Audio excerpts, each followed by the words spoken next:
व्यास जी कहते हैं, उस दीर्घकालीन सत्र में सम्मिलित हुए मुनियों में विद्या वयोवृद्ध कुलपति ऋग्वेदी शौनक जी ने सूत जी की पूर्वोक्त बात सुनकर उनकी प्रशंसा की और कहा, सूत जी, आप वक्ताओं में श्रेष्ठ है तथा बड़े भाग्यशाली हैं। जो कथा भगवान श्री सुखदेव जी ने कही थी वही भगवान की पुण्यमयी कथा कृपा करके आप हमें सुनाइए।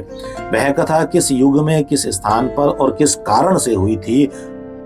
मुनिवर, श्री कृष्ण द्वैपायन ने किसकी प्रेरणा से इस परम हंसों की संहिता का निर्माण किया था? उनके पुत्र सुखदेव जी बड़े योगी, समदर्शी, भेदभाव रहित, संसार निद्रा से जगे एवं निरंतर एकमात्र परमात्मा में ही स्थिर रहते हैं। वे छिपे रहने के कारण मूढ़ से प्रतीत होते हैं। व्यास जी जब सन्यास के लिए वन की ओर जाते हुए अपने पुत्र का पीछा कर रहे थे, उस समय जल में स्नान करने वाली स्त्रियों ने नंगे सुखदेव को देखकर तो वस्त्र धारण नहीं किया, परंतु वस्त्र पहने हुए व्यास जी को देखकर लज्जा से कपड़े पहन लिए थे। इस आश्चर्य को देखकर जब व्यास जी ने उन स्त्रियों से इसका कारण पूछा, तब उन्होंने उत्तर दिया कि आपकी दृष्टि में तो अभी स्त्री पुरुष का भेद बना हुआ है, परंतु आपके पुत्र की शुद्ध दृष्टि में यह भेद नहीं है। कुरुजांगल देश में पहुंचकर हस्तिनापुर में वे पागल, गूंगे तथा जड़ के समान विचरते होंगे। नगर वासियों ने उन्हें कैसे पहचाना? पांडव नंदन राजऋषि परीक्षित का इन मौनी सुखदेव जी के साथ संवाद कैसे हुआ जिसमें वह भागवत संहिता कही गई?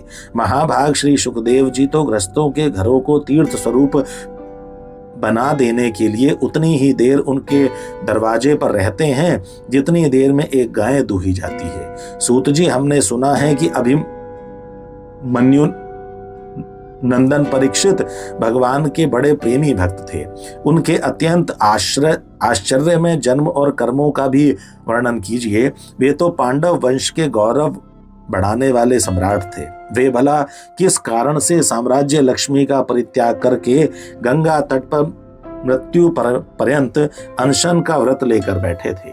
शत्रुगण अपने भले के लिए बहुत सा धन लाकर उनके चरण रखने की चौकी को नमस्कार करते थे।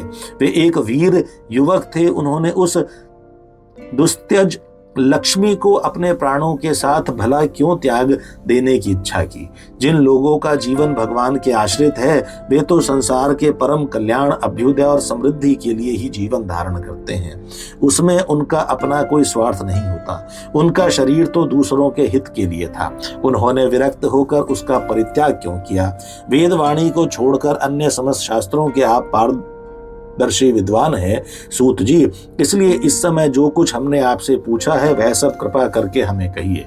सूत जी ने कहा, इस वर्तमान चतुर्युगी के तीसरे युग द्वापर में महर्षि पराशर के द्वारा वसुकन्या सत्यवती के गर्भ से भगवान के कला अवतार योगीराज व्यास जी का जन्म हुआ।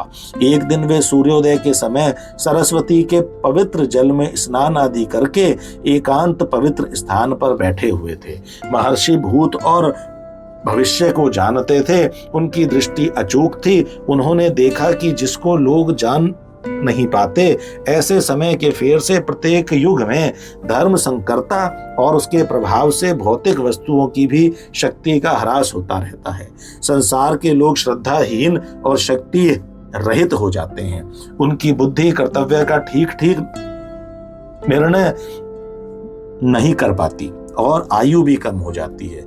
लोगों की इस भाग्यहीनता को देखकर उन मुनीश्वर ने अपने दिव्य दृष्टि से समस्त वर्णों और आश्रमों का हित कैसे हो इस पर विचार किया। उन्होंने सोचा कि वेदोक्त चातुर्होत्र कर्म लोगों का हृदय शुद्ध करने वाला है। इस दृष्टि से यज्ञों का विस्तार करने के लिए उन्होंने एक ही वेद के 4 विभाग कर दिए।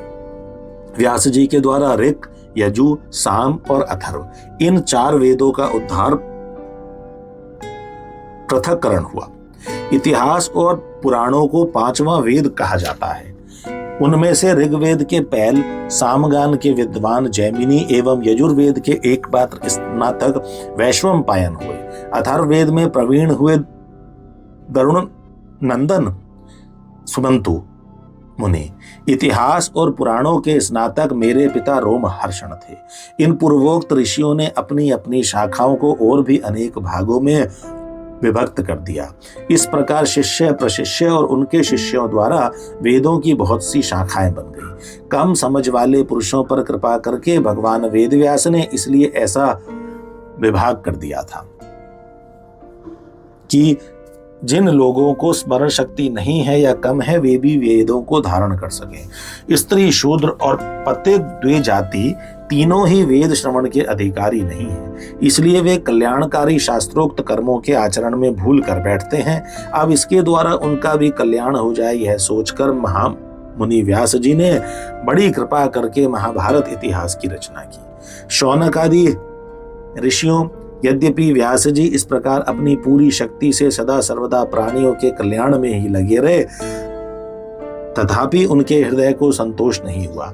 उनका मन कुछ खिन्न सा हो गया। सरस्वती नदी के पवित्र तट पर एकांत में बैठकर धर्म वेत्ता व्यास जी मन ही मन विचार करते हुए इस प्रकार कहने लगे, मैंने निष्कपट भाव से ब्रह्मचर्य आदि व्रतों का पालन करते हुए वेद, गुरुजन और अग्नियों का सम्मान किया है और उनकी आज्ञा का पालन किया है। महाभारत की रचना के बहाने मैंने वेद के अर्थ को खोल दिया है, जिससे स्त्री, शूद्र आदि भी अपने अपने धर्म कर्म का ज्ञान प्राप्त कर लेते हैं। यद्यपि मैं ब्रह्म तेज से संपन्न एवं समर्थ हूँ, तथापि मेरा हृदय कुछ अपूर्ण काम सा जान पड़ता है। अवश्य ही अब तक मैंने भगवान को प्राप्त कराने वाले धर्मों का प्राय निरूपण नहीं किया है। वे ही धर्म पर परम हंसों को प्रिय है और वे ही भगवान को भी प्रिय है। हो न हो मेरी अपूर्णता का यही कारण है। श्री कृष्ण द्वैपायन व्यास इस प्रकार अपने को अपूर्ण सा मानकर जब खिन्न हो रहे थे, उसी समय पूर्वोक्त आश्रम पर देवर्षि नारद जी आ पहुंचे। उन्हें आया देख व्यास जी तुरंत खड़े हो गए। उन्होंने देवताओं के द्वारा सम्मानित देवर्षि नारद की विधि पूर्वक पूजा की।